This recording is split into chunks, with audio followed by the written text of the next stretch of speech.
Coming this Black Friday to Kindle and e-readers everywhere. From the author of the Simp Trilogy, Stop Simping, Why Men Don't Need Finance to Get Romance, Vanginas, They Look Like Men But They Act Like Ladies, and The Misadventures of Captain Sable Comes, Stop Simping in the Workplace. Learn what mistakes not to make in the workplace with women and protect your job in Stop Simping in the Workplace. Pre-order your copy on e-readers today.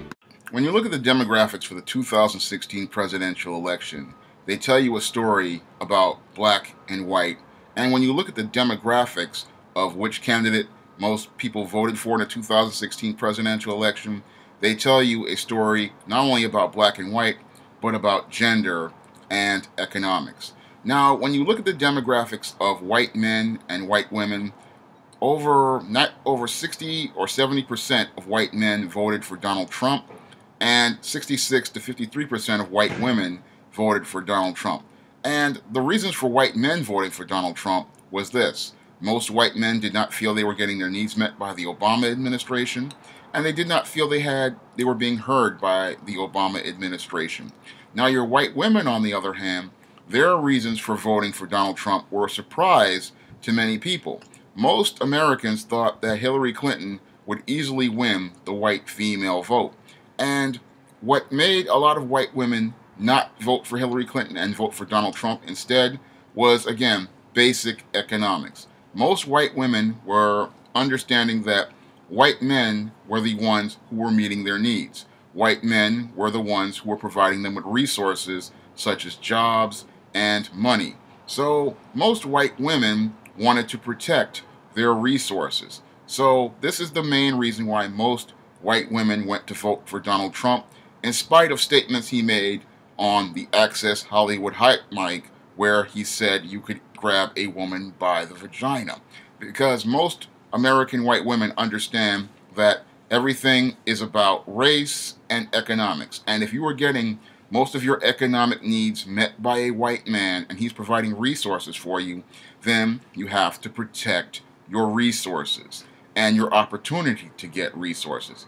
If this man is providing you with resources and this group of white men are providing you with resources, then you have to protect those resources. Moreover, your white woman comes from the most privileged position in American society. She is placed on a level by wealthier white men than even some beta white males.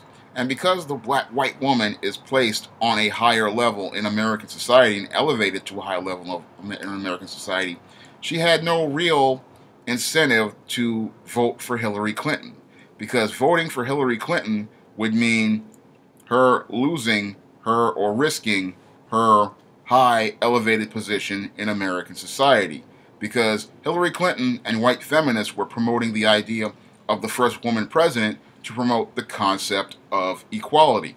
Unfortunately, most women do not want equality because most women are benefiting right now from this unequal social position they have right now. Most white women, again, are the pinnacle of beauty in the world and the gold standard, or even the platinum standard, for beauty in the world. And everybody aspires to be like the white woman. So they didn't want to risk their social status and risk alienating men all over the world who were already feeling emasculated and feeling pressure from white feminist policies adopted by Democrats in local areas and the Obama administration that further curtailed the rights of men. As those men felt their rights being curtailed by policies being pushed by feminists such as street harassment, manspreading, and even trying to get men arrested just for looking at a woman, most men were again feeling angry and frustrated. And this is one of the core reasons why they went to Trump, because they were feeling emasculated. They were feeling that their power was being taken more and more away from them in American society, and they wanted to reclaim their masculinity in some ways by voting for Donald Trump, because he represented masculinity to most white males. And the white female, again, feeling that equality would not benefit her because that would cut off her access to resources if Hillary Clinton had won, decided to defect to Trump. Because if Hillary Clinton had won the presidency of the United States, what would have happened would be a revolt among men and a movement of men to pull their resources away from white women and women in general and curtail their own social interactions to protect themselves from further policies that would further oppress them in movements such as MGTOW. And this would be something similar to what we see in Japan with the herbivore man, who has pretty much pulled himself out of all social interactions with women and pulled himself away from society in general outside of work and his own personal hobbies. And that would be to a major shift in the American economy and how dollars are spent. And women wanted to make sure that those dollars remain spent on them. Now, when it came down to the black community, the demographics were completely different than that of white people. And in the black community, we saw almost 88% of black women voting for Hillary Clinton. And their reasons for voting for Hillary Clinton, again, had to do with economics and resources. Because when it came down to black women, most black women were getting their needs met by the welfare state that is promoted by the Democratic Party and white liberals. And they felt that voting for your Hillary Clinton would allow them to meet their economic needs. Moreover, most black women have bought into the whole concept of white feminism, and they believe that women are supposed to be on an equal position with their black men. And some believe that the black woman is superior to the black man because the black man has been placed in a submissive position due to the white liberal policies established by the welfare state, which were designed to remove the father from the home. And because the black male is emasculated and placed in an emasculated position, the black female has no problem supporting a white female, white feminist candidate like Hillary Clinton.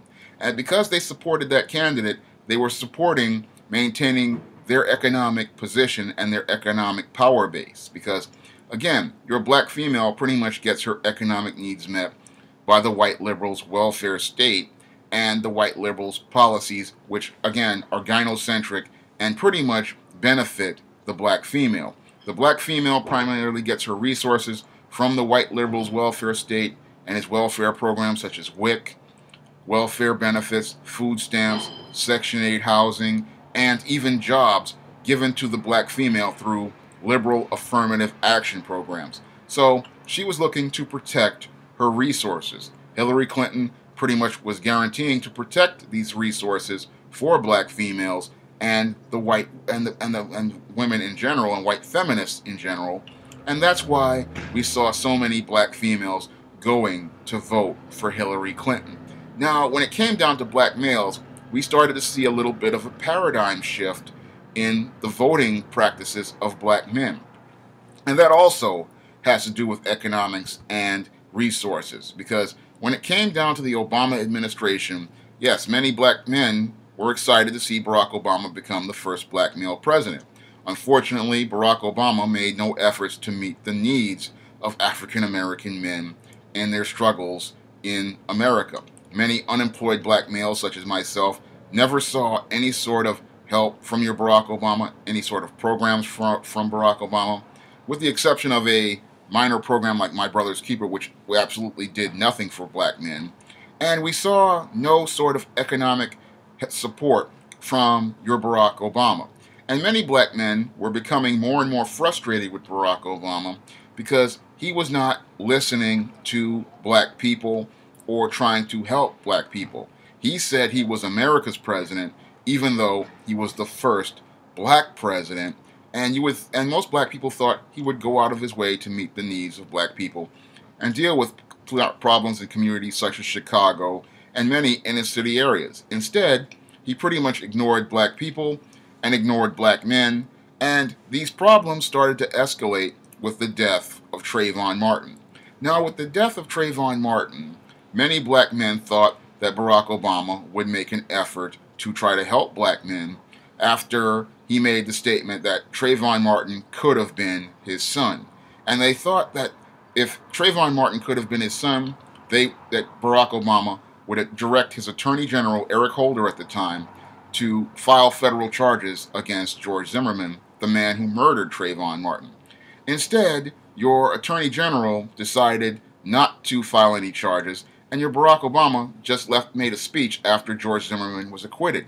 And this led to a hairline fracture in the relationship between black men and Barack Obama and the Democratic Party. Because when black men looked at Barack Obama, they looked at the Democratic Party, and they saw that the Democratic Party was not making any efforts to try to meet their needs. And this led to, again, simmering frustration with each passing murder of other black men, such as Michael Brown, Eric Garner, Alton Sterling, Philando Castile, Keith Scott, and many other black men who were killed by police officers.